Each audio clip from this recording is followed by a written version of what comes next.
여러분, 여호수아 9장과 10장은 기브온 족속에 관한 이야기입니다. 기브온 족속의 기발한 꾀 때문에 여호수아와 이스라엘이 속아서 그들과 여호와의 이름으로 화친 조약을 맺게 되죠. 화친 조약을 맺는 과정에서 하나님께서 여호수아를 향하여 이렇게 꾸짖습니다. 우리 다시 한번 9장 14절과 15절 말씀 한번 읽어볼까요?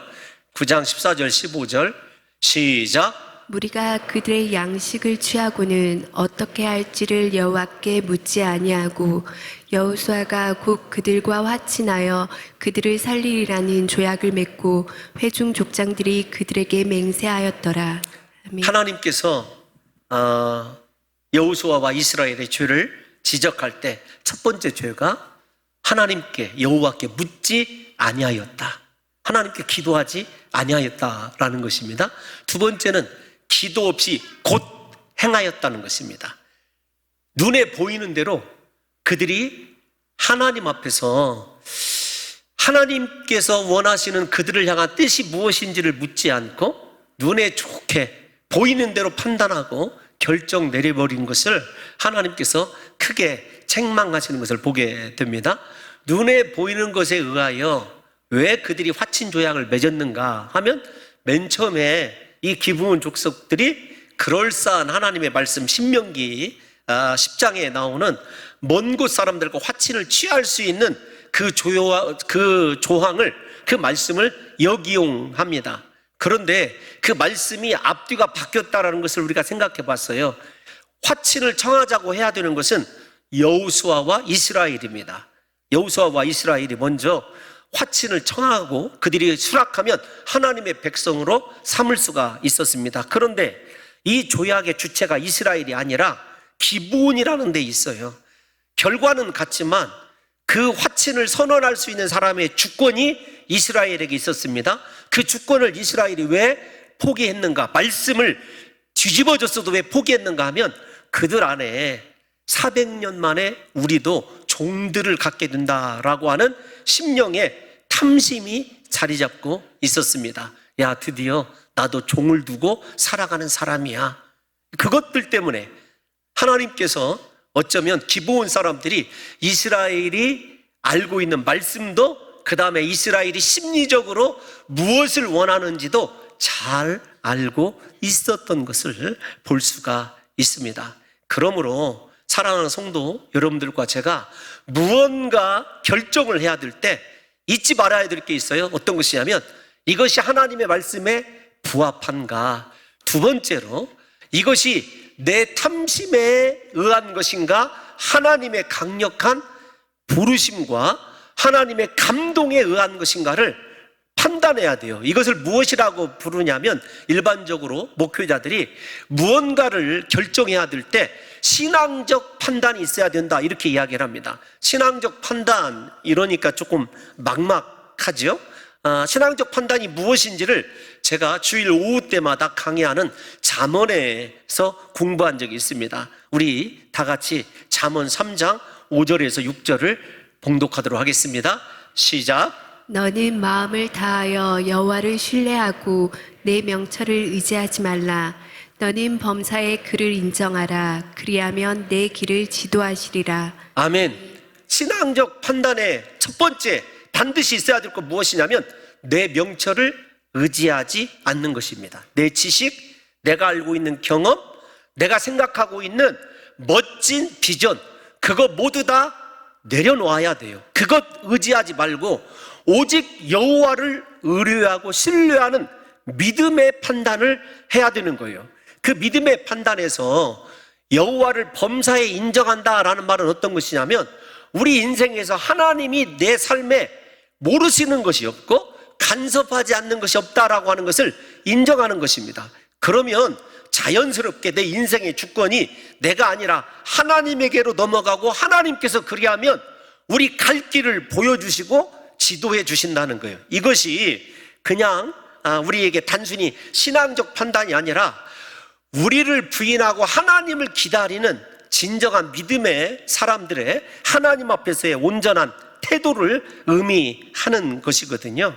이 부분을 제가 조금 더 여러분들에게 설명해 드리고 싶어서 제임스 몽고메리 보이스라고 하는 목사님이 있습니다. 그냥 제임스 보이스라고 그렇게 축약해서 부르기도 하는데, 그분의 책에 보게 되면 이런 글이 소개되어 있어요. 이 부분, 신앙적 판단, 내 자신의 명철을 의지하지 않고 하나님의 거룩하신 인도하심을 기다리는 믿음의 사람들의 태도에 대해서 이렇게 우리에게 말해주고 있어요. 매끄럽지 않지만 여러분들에게 읽어드리고 싶습니다. 결코 영어로 보면 never 강조되어 있어요. 3번이나 결코란 말이 강조되어 있습니다. 잘 한번 들어보시기 바랍니다. 결코 어떤 것에서나 여러분의 판단을 의지하지 말라. 상식이 말하기를 그 과정이 옳다고 할 때 여러분의 마음을 하나님께로 향하게 하라. 저는 사실 굉장히 큰 은혜를 받았습니다. 왜냐하면 믿음의 길과 축복의 길은 여러분의 상식이라고 부르는 것과 정반대 방향일 수 있기 때문이다. 여러분 목소리들이 어떤 조치가 즉각 취해져야 할 정도로 급박하다고 여러분에게 말할 때 모든 것을 하늘의 법정에 문의하라. 만일 여러분이 아직도 의심에 쌓여 있다면 잠잠하게 서 있으라. 만일 여러분이 행동으로 옮기기를 재촉받고 있으며 기도할 시간조차 없다면 행동하지 말라. 만일 여러분이 어떤 방향으로 움직이기를 요청받고 있으며 이것에 관하여 하나님과 더불어 평안을 얻을 때까지 기다릴 수 없다면 움직이지 말라. 선체로 하나님을 기다리기 위하여 담대하고 믿음의 용기를 지녀야 한다. 왜냐하면 그분을 기다리는 사람 가운데 아무도 수치를 당하지 않기 때문이다. 이것은 마귀를 능가할 수 있는 유일한 길이다. 번역이 매끄럽지 않았지만 여러분들에게 충분히 의사가 전달될 수 있으리라고 생각이 되어집니다. 저는 굉장히 큰 은혜를 받았어요. 상식이, 내가 알고 있는 지식이 옳다고 할 때 하나님을 향하여 내 마음을 서도록 하라. 그리고 모든 것에 대하여 결정하고자 할 때 하늘 법정에 문의하라. 그리고 하나님께서 평안을 주실 때까지 그 자리에서 선체로 하나님을 기다리라. 그것이 믿음의 사람들의 진정한 하나님을 범사에 인정하는 신앙적 판단이요 태도라고 그렇게 번역해 놓은 것을 볼 수가 있습니다. 그러므로 우리는 어떤 상황 가운데서도 여호수아와 이스라엘이 범한 죄, 실수를 범해서는 안 됩니다. 하나님께 묻고 기도하고 믿음으로 기다릴 줄 아는 성숙한 신앙의 소유자가 되어야 한다는 것입니다. 하나님께 내게 속한 모든 일을 묻고 기도하는 것이 하나님을 내 인생의 주님으로 인정하는 가장 기본적인 태도라는 것이죠. 우리는 당장의 유익을 따라 조급하게 일을 결정하는 잘못을 범하지 말아야 합니다. 하나님께 기도로 묻지 않고 행하는 일에 대한 결과는 우리가 성경을 통해서 보지 않습니까? 아이성의 실패, 그리고 기브온 족속과의 화친, 모두 다 낭패로 끝나는 것을 보게 됩니다. 그러므로 우리 사랑하는 성도 여러분들과 제가 이 기브온 이야기를 통해서 나는 하나님의 신실하심을 믿는가, 그리고 내가 기도하는 것에 대하여 하나님이 응답하심을 믿는가. 제 경험상 적어도 하나님의 음성이 직접적으로 들려지진 않아도요, 하나님에 대한 믿음을 가지고 기도한 것은 하나님이 책임져 주시더라고요. 사랑하는 성도 여러분들과 제가 하나님께 무슨 일을 만나든지 내 마음을 하나님께로 향하고 하나님께 묻고 기도하며 마음에 평안 주실 때까지 하나님을 기다릴 줄 아는 믿음의 사람들 되시기를 예수님의 이름으로 축원합니다. 여러분, 이렇게 하나님께 묻고 기도하는데 실패한 것을 이 여호수아가 나중에 깨닫게 되죠. 그런데 여호수아가 그 사실을 깨달을 즈음에 우리가 잘 아는 대로 여러 가지 일들이 성경에 기록되어 있지 않지만 생각하고 추론해 볼 수 있는 과정들이 있어요. 일단 우리가 그 과정들을 조금 뒤로 미루고 여호수아는 이 기브온 족속들을 어떻게 대했느냐라고 하는 것이 중요한 것 아니겠습니까? 어떻게 대했을까? 성경이 자세히 기록하고 있습니다. 먼저 그들에게 저주를 합니다. 그런데 여러분, 여기 저주라고 하는 말이 어디에서 등장했죠? 앞에 8장에서 에발산과 그리심산에서 이스라엘 백성들에게 축복과 저주의 말씀을 선포했는데, 그 저주의 첫 번 대상이 이방인이었어요. 가나안 사람이었습니다. 기브온이었어요. 그것에 대해서는 조금 더 깊이 나중에 여러분들과 생각해 볼 시간을 갖기로 하고요. 여호수아는 그들에게 저주를 하여서 하나님의 집에서 물을 길고 나무를 패는 일을 시키게 됩니다. 요즘 말로 얘기하면 번제를 드릴 장작을 그들로 하여금 준비하게 하였다는 것이에요. 우리가 23절 말씀 한번 읽어볼게요. 9장 23절만. 자, 시작. 그러므로 너희가 저주를 받나니 너희가 대를 이어 종이 되어 다 내 하나님의 집을 위하여 나무를 패며 물을 깃는 자가 되리라 하니. 아멘. 그런데 저 내용을 성경이 한 번만 언급하는 것이 아니에요.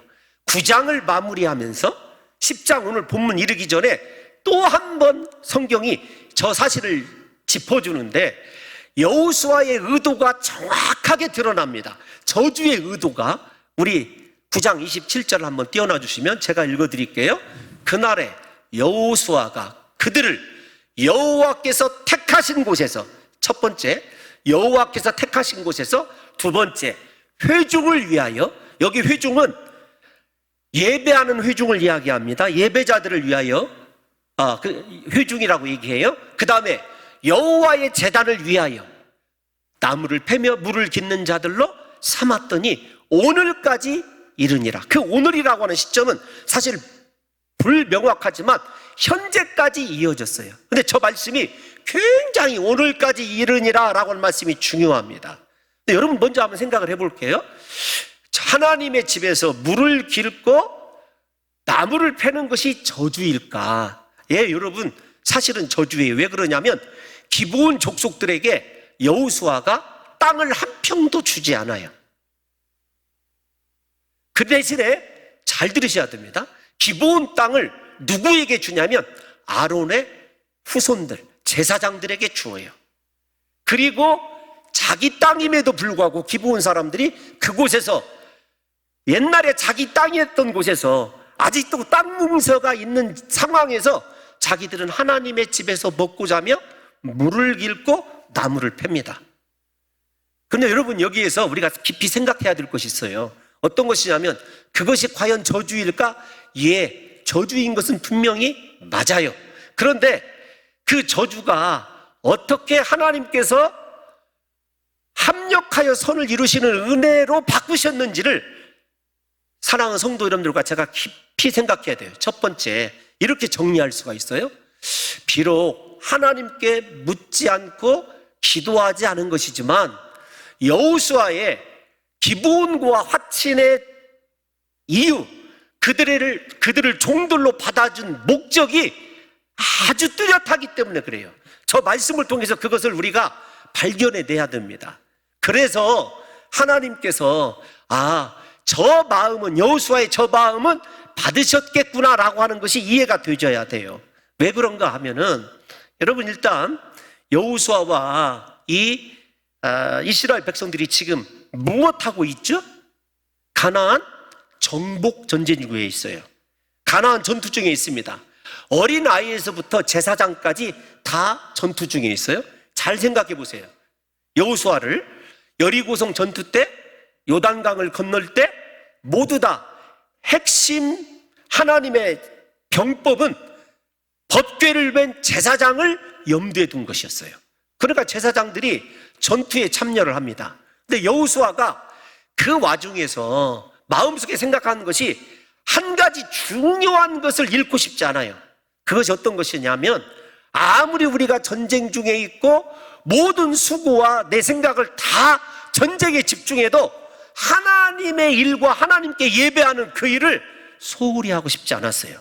일종의 요즘 아이들이 쓰는 말로 투트랙을 구사하는 거예요. 어떤 거냐면 우리는 전쟁 중에 있지만 하나님께 예배하는 회중이다, 예배하는 백성이다, 하나님께 예배하는 그 일에 실패할 수 없다라는 거예요. 그리고 양쪽에서 하나님이 내게 주신 비전, 하나님이 우리에게 주신 이 땅을 차지하는 그 일도 소홀히 할 수 없다는 겁니다. 다 무슨 말이냐면 가나안 정복 전쟁을 수행한다고 하나님께 예배하고 제사하는 것을 결코 포기하거나 소홀히 하고 싶은 마음이 여호수아에게 없었던 거예요. 그래서 제사장들이 전쟁에 참여하고 있고 법궤를 메고 있기 때문에 매일 매일 하나님께 예배를 드리고 싶었고 하나님의 임재를 경험하고 싶었기 때문에 제사 자체를 준비할 사람들이 필요했던 거죠. 잘 들으셔야 됩니다. 여러분, 그들의 목적이, 종으로 받은 목적이, 만약에 이렇게 생각을 해보십시다. 이스라엘 12지파에게 기브온 족속을 쪼개어가지고 나눠줘 봅시다. 그러면 그들이 드디어 탐심에 걸린 대로 우리도 노예를 부리는 자가 되었다. 그들의 마음속에 교만한 마음이 싹틀까요, 싹트지 않을까요? 이게 깊이 생각해 보셔야 돼요. 어쩌면 순간적으로는 그들의 사기가 100배로 아마 깊이 충천하게 이렇게 될지도 몰라요. 그런데 그 효과가 단기적이고 오히려 부작용이 날 것이라는 것을 아마도입니다. 염두에 두었을 것 같아요. 왜 종으로 받았느냐? 목적이 중요합니다. 기도하지 않은 것은 분명 잘못이지만 그가 기브온과 화친을 통해서 종으로 받은 목적은요, 세상에서 하나님이 나에 맡기신 일, 내 꿈을 이루는 그 일도 중요하지만 그 일을 위하여 하나님께 예배하고 제사하며 하나님의 집을 돌보는 그 일에 실패하기 싫었던 거죠. 사랑하는 성도 여러분, 여호수아의 이 판단을 저와 여러분들이 한번 생각해 봐야 됩니다. 우리는 대부분 세상에서의 일 때문에, 아니 잘 포장해서 말씀드려서 그 일이 하나님께서 이 땅에게서 내게 이루라고 주신 일이라 할지라도 그 일을 이루기 위하여 하나님 앞에 예배하고 하나님 앞에서 거룩한 그 집에서 사역하고 일하는 것을 포기할 때가 많이 있습니다. 대부분 포기하는 이유가 무엇 때문에 그러냐면 심령상의 평안 때문에 그래요. 교회에서 일하면 상처받아. 교회에서 일하면 얼마나 십자가가 큰지 몰라. 여러분, 그거 제가 다 잘 압니다. 그런데 기브온 족속들에게 이 맡겨진 그 일이 영적으로 어떤 유익으로 바뀌게 되냐면, 잘 들으셔야 돼요. 여호수아가 분명히 논란이 있지만 왜 저주를 내리고 하나님 집에 그들을 내어두었는가 라고 하는 것이 훗날에 아주 귀한 역사로 이어지게 됩니다. 비록 잘못된 결정이라 할지라도 하나님께서 완전히 선으로 바꾸시거든요. 목적이 왜이냐에 따라서 달라지는 거예요. 그래서 여러분들에게도 다시 한번 짚고 가고 싶은 거예요. 여러분들은 하나님을 예배하고 하나님을 제사하기 위하여 세상의 일을 포기할 수 있는 사람입니까? 역으로 말씀을 드리면 여러분, 세상에서의 일 때문에 하나님 앞에서 예배하는 것, 하나님이 맡기신 사명을 감당하는 데는 어떤 자세로 여러분 그 일을 감당하고 있는지, 예배의 목적이 무엇이고 하나님을 왜 만나야 되는지를 여러분 깊이 한번 생각해 보세요. 이런 가운데서 하나님께서 이 여호수아 이 이야기를 깊이 우리에게 들려주시는 이유가 있는 것 같아요. 어떤 거냐면 이 기브온 사람들이 나중에 하나님의 일을 억지로 하다가 진짜 믿음이 생겨요. 그래서 우리가 잘 아는 대로 기브온이 하나님의 번제단과 놋제단이 있는 곳이 되었어요. 예루살렘 성전이 완공되기 전까지. 자, 그래서 솔로몬이 어디 산당에서 예배하였더라? 기브온 산당에서 예배하였더라. 뿐만 아닙니다. 이 기브온 사람들이 얼마나 신실한지 프란시스 셰퍼 같은 경우에 이렇게 써놨더라고요. 이스라엘 백성들보다 더 신실하여서 이스라엘 백성들이 하나님을 버리고 우상을 섬길 때에도 기브온 족속들만큼은 하나님 앞에서 신실하게 하나님을 섬기고 있었다는 거예요. 성경 어디를 읽어봐도 기브온 사람들이 이스라엘 백성들을 배신하였다거나 하나님의 집을 떠났다라고 하는 구절이 단 한 구절도 나오잖아요. 심지어 기브온 사람들이요, 이스라엘 사람들과 바벨론에 함께 포로로 끌려갑니다. 포로로 끌려가서 당연히 바벨론 땅에 남는 것이 유리한데도 기브온 사람들은요, 하나님을 섬기기 위하여 다시 이스라엘로 돌아와서 예루살렘 성전을 재건하는 일을 합니다. 한 구절 우리가 증거를 찾아볼게요. 느헤미야 3장 7절, 여러 구절이 있지만 저 부분만 읽어보겠습니다. 시작. 그 다음은 기브온 사람 무라다와 메로노 사람 야돈이 강 서쪽 총독의 관할에 속한 기브온 사람들 및 미스바 사람들과 더불어 중수하였고. 아멘. 성벽 재건에 그리고 성전을 수리하는 일에 가장 앞장선 사람들이 누구냐면, 가장이란 말은 조금 잘못 변들 수 있지만 기브온 사람들이었어요. 사랑하는 성도 여러분, 이 기브온 사람들을 하나님이 얼마나 사랑하셨는지 아십니까? 지금 새벽에 사무엘하 강의하고 있는데 나중에 21장에 가보면 다윗이 왕이 되었을 때 3년 동안 기근이 있어요. 하나님 앞에 다윗이 묻습니다. 하나님, 제가 무엇을 잘못했습니까? 하나님께서 뭐라고 말씀하시냐면, 야, 사울이, 이 말은 제가 해석하는 거예요. 사울 왕이 이스라엘의 순혈주의를 부르짖으며 왕권을 강화하기 위하여 이방인들을 죽일 때 기브온 사람들을 주력적으로 죽여버린 일이 있어요. 하나님이 자신의 집에서 신실하게 일하고 그토록 수고하는 기브온 사람들을 사울이 죽이는 그 과정을 마음속에 담아 두었다가 다윗이 그 사실을 깨닫고 보복해 줄 줄 알았는데 다윗이 깨닫지 못하고 있으니까 기근을 내린 거예요. 그래서 사울이 기브온 사람들을 죽인 그 일 때문에 내가 하늘의 창을 닫았다, 그렇게 이야기를 하나님께서 하시거든요. 그러자 다윗이 기브온 사람들을 부릅니다. 기브온 사람들 불러서 우리가 어떻게 하여야 너의 마음이 달라질 수 있겠느냐. 사울의 집안 사람 7명을 나무에 달아 죽여주세요. 성경을 집에 가서 읽어보십시오. 다윗이 그대로 합니다. 그런데 참 중요한 또 아이러니가 있어요. 어떤 것이냐면, 만약에 다윗이 인위적으로 사울의 집안 사람 7을 죽였다고 한다면 이스라엘에 큰 풍파가 찾아왔을 거예요. 야, 사울 집안을 저렇게 잔인하게 죽이는 저 사람을 우리가 성부도로 모실 수 있겠느냐. 그런데 하나님이 기근을 통해서 이스라엘 백성들에게 왜 사울 집안이 멸절되어야 될지를 알려주고 다윗의 왕권을 강화시켜 주셨어요.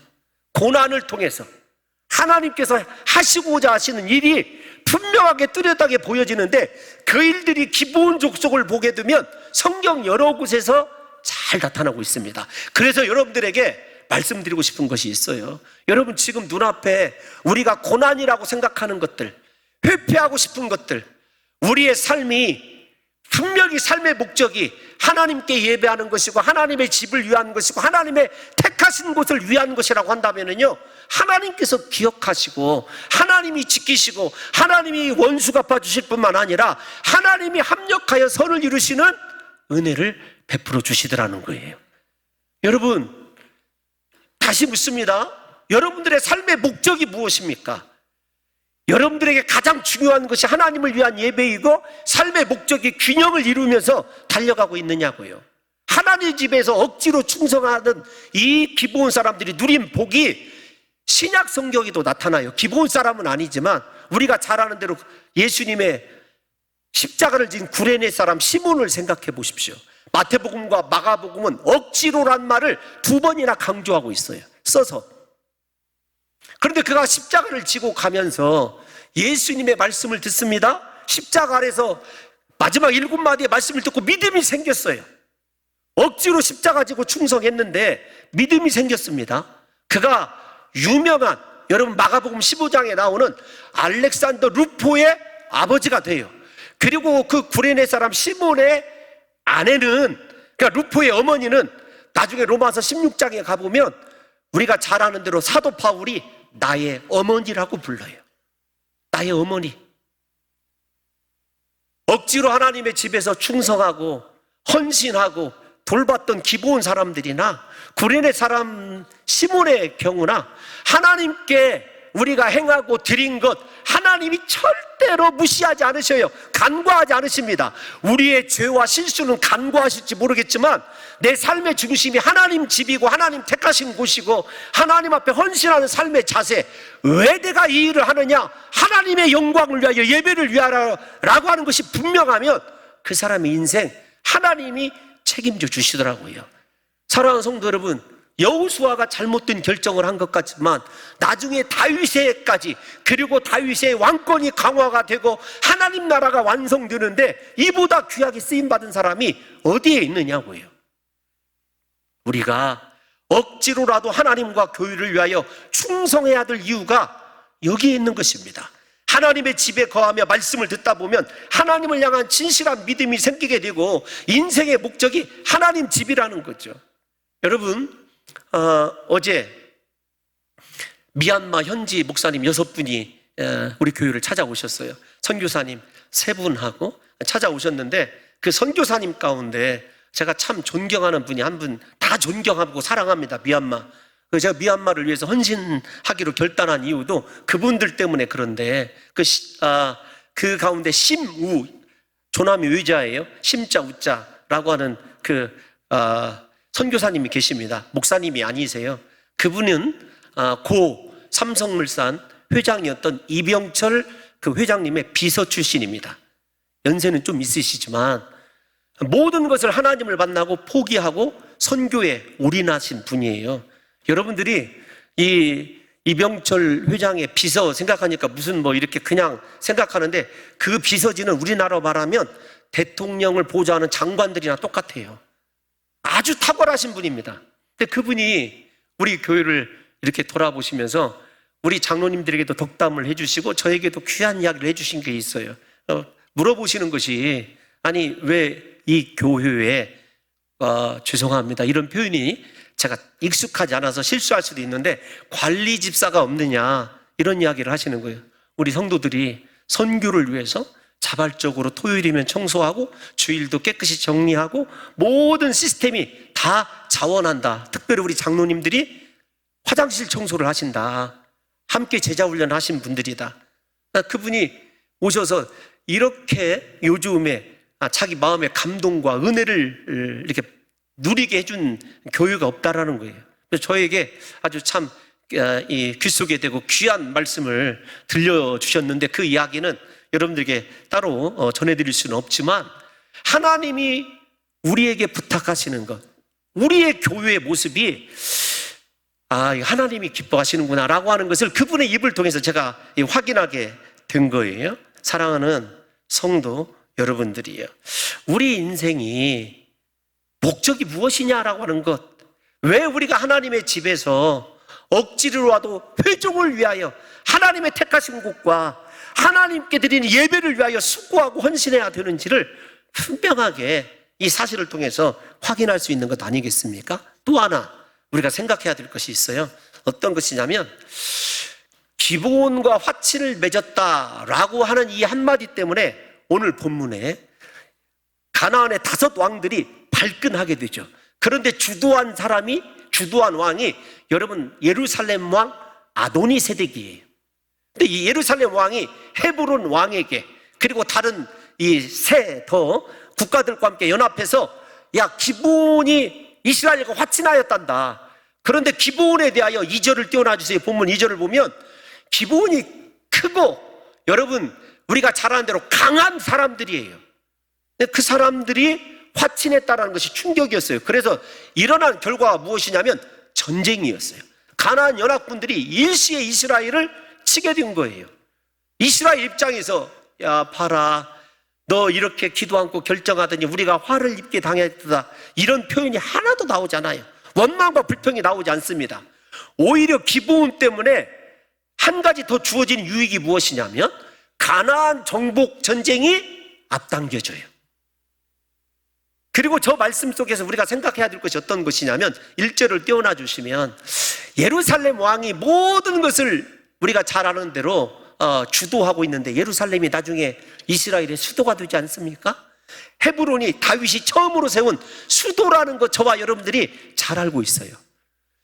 조금 우리는 결과를 알고 있기 때문에 인생의 계획과 인생의 추구하는 것들이 얼마나 무상한 것인지를 여호수아가 우리에게 보여주고 있어요. 하나님과 함께하는 일, 하나님 앞에서 우리가 헌신하는 그 일만, 하나님께서 기억하시는 그 일만 의미가 있다라는 것을 여호수아가 우리에게 보여주고 있어요. 여러분, 여러분의 인생이 어떻게 전개되고 있습니까? 지금은 내가 내 삶을 주도하는 것 같고 내가 모든 사람들과 합하여 크고 멋지고 화려한 인생을 주도적으로 살아가는 것 같지만 하나님과 상관이 없다면, 오히려 하나님에게 의미가 없는 인생이라고 한다면 그것이 얼마나, 죄송한 표현이지만 잠시 후면은 그들이 다 패망할 것이고 예루살렘이 이스라엘의 수도가 될 것이라는 것을 사랑하는 성도 여러분들과 제가 알고 있듯이 인생이 그런 거예요. 그래서 저는 여러분들에게 삶의 모든 걸 지금 하나님을 향하여 드리는 것만이 의미가 있어요.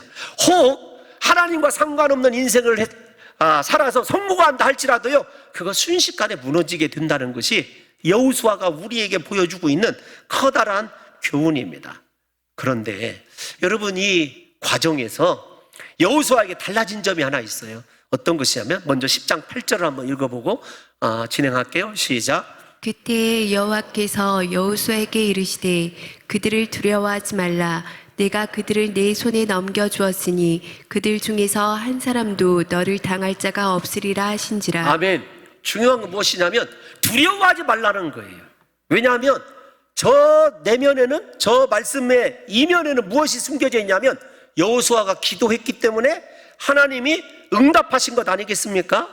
사랑하는 성도 여러분들의 기도에 하나님은 반드시 응답하십니다. 여러분, 두려워하지 마시기를 바랍니다. 우리를 위하여 싸우시는 신실하신 하나님을 믿으셔야 돼요. 여호수아에게 하나님께서 독려하십니다.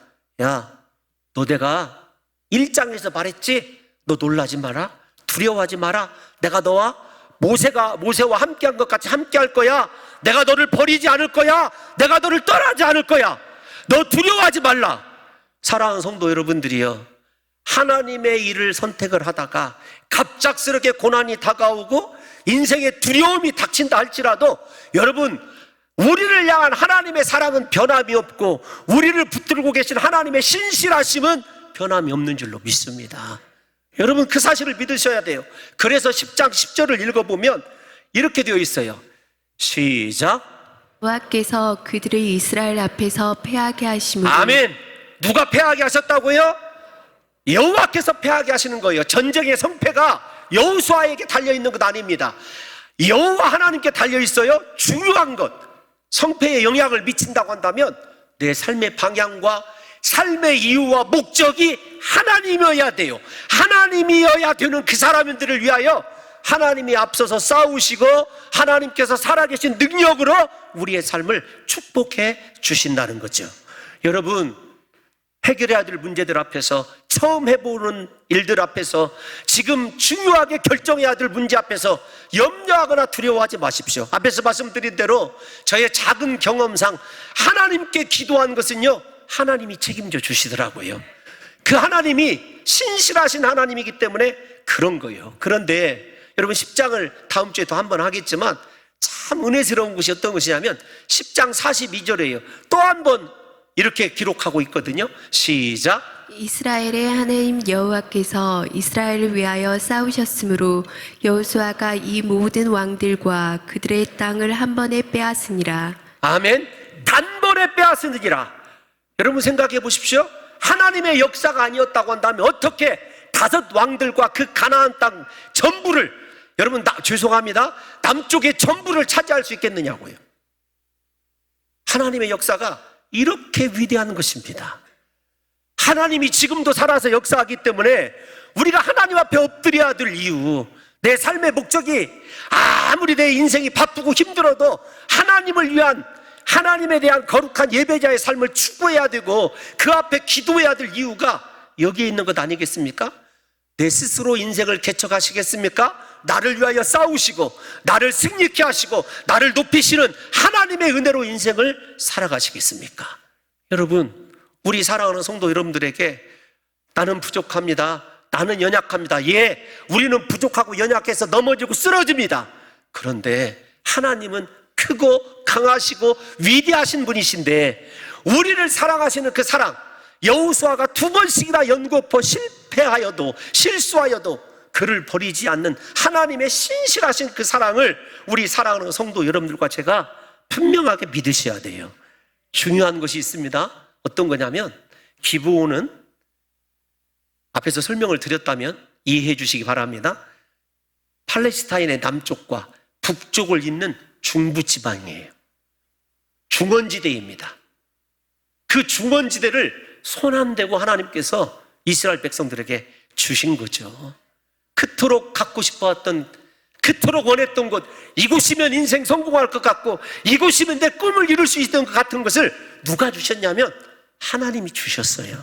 그것이 우리를 향한 하나님의 신실한 사랑 아니겠습니까? 비록 여호수아의 출발은 잘못되었지만 과정에서라도 하나님을 기억하고 하나님 앞에 엎드리고 삶의 목적이 하나님 앞에서 하나도 벗어나지 않으니까 하나님께서 여호수아를 긍휼히 여기시고 신실하게 대해 주신 거죠. 이것이 하나님의 사람들을 대하시는 하나님의 방식입니다. 하나님의 일하시는 방식이에요. 저 스스로 이 글을 쓰면서 잠시 멈췄습니다. 하나님, 저 부족한 인생을 돌아봐도 모든 것을 선으로 바꿔주시는 하나님의 신실함밖에 기억되는 것이 없더라고요. 우리 사랑하는 성도 여러분들에게 인생의 문제 앞에서, 선택 앞에서 고민하지 마십시오. 고민할 시간 있으면 하나님 앞에 엎드려 기도하시고 그분이 평안 주실 때까지, 그분이 일하실 때까지 그분의 날개 아래서 잠잠히 그분을 사모하고 기다릴 수 있는 믿음의 사람들 되시기를 예수님의 이름으로 축원합니다. 여러분, 여호수아와 이스라엘이 승리하게 한 것 하나님의 신실하심 때문이라는 걸 우리가 알 수 있지 않습니까? 저 같으면은요 안 도와줘요. 제 마음속에는 그런 것이 있습니다. 깨지지 않은 부족함이 있어요. 너 그렇게 가? 내가 다시는 너 쳐다도 안 본다. 이런 마음이 제 마음속에 존재하고 있어요. 그런데 하나님이 인생이 아닌 것이 얼마나 감사한지 몰라요. 우리를 향한 하나님은 그렇게 쪼잔하신 분이 아니세요. 하나님이 모세에게요, 이스라엘 백성들이 가나안을 정복하기 전에 강력하게 주신 말씀이 있어요. 저는 여호수아의 말씀을 묵상하다가 그 말씀을 읽고 얼마나 가슴이 뛰었는지 몰라요. 우리 신명기 7장 9절 한번 읽어보겠습니다. 시작. 그런즉 너는 알라 오직 내 하나님 여호와는 하나님이시요 신실하신 하나님이시라. 그를 사랑하고 그의 계명을 지키는 자에게는 천대까지 그의 언약을 이행하시며 인애를 베푸시되. 아멘. 내 하나님 여호와는 하나님이시여 신실하신 하나님이시라. 너 그것만 알면 된다는 거예요. 신명기가 가나안 정복 전쟁에 바로 직전에 하나님께서 이스라엘 백성들에게 주신 말씀 아닙니까? 저도 여러분들에게 선포합니다. 여러분, 다른 거 알려고 하지 마십시오. 나를 향한 하나님의 신실하심, 그 하나님이 나와 함께하고 계시다는 것을 믿으시고 그를 사랑하십시오. 그의 말씀을 붙드십시오. 자손 천대까지 복을 받게 되는 역사가 일어나게 될 줄로 믿습니다. 저는 그 말씀을 믿어요. 하나님, 제가 잘못되고 실수하고 여지껏 하나님 앞에서 수고한다고 하는 것이 죄밖에 없습니다. 그러함에도 우리 교회를 보세요. 어제 그 선교사님들 앞에서 우리 한 장로님이 이렇게 간증하실 때 가슴이 참 뜨거워져요. 우리 목사님 부임한 지 17년 됐는데 그 전에 비하여 딱 성도의 수도 10배, 헌금도 10배 그렇게 부흥했습니다. 여러분, 그 부흥 때문이 아니라 그 17년 동안 제가 그렇게 허물이 많고 실수가 많음에도 버리시지 아니하시는 그 하나님의 신실하심이 보이기 때문에 그런 거죠. 여러분, 구약에서만 그런 줄 아십니까? 사도 바울이 고린도전서에서 하나님을 소개할 때 이렇게 소개해요. 고린도전서 1장 9절을 한번 읽어볼까요? 시작. 너희를 불러 그의 아들 예수 그리스도 우리 주와 더불어 교제하게 하시는 하나님은 미쁘시도다. 여러분, 우리를 부르신 목적이 무엇인 줄 아십니까? 예수 그리스도와 함께하기 위하여, 교제하기 위하여 부르셨어요. 그런데 여러분들에게 예수님은 누구시죠? 예수님과 지금 동행하고 있습니까? 그런데 그 우리를 불러주시고 예수님 곁에 있게 하신 것이 무엇이냐면 하나님의 미쁘심인데, 미쁘다라는 말이 왜 저렇게 성경을 번역해 놓았는지 모르겠어요. 영어로 faithful입니다.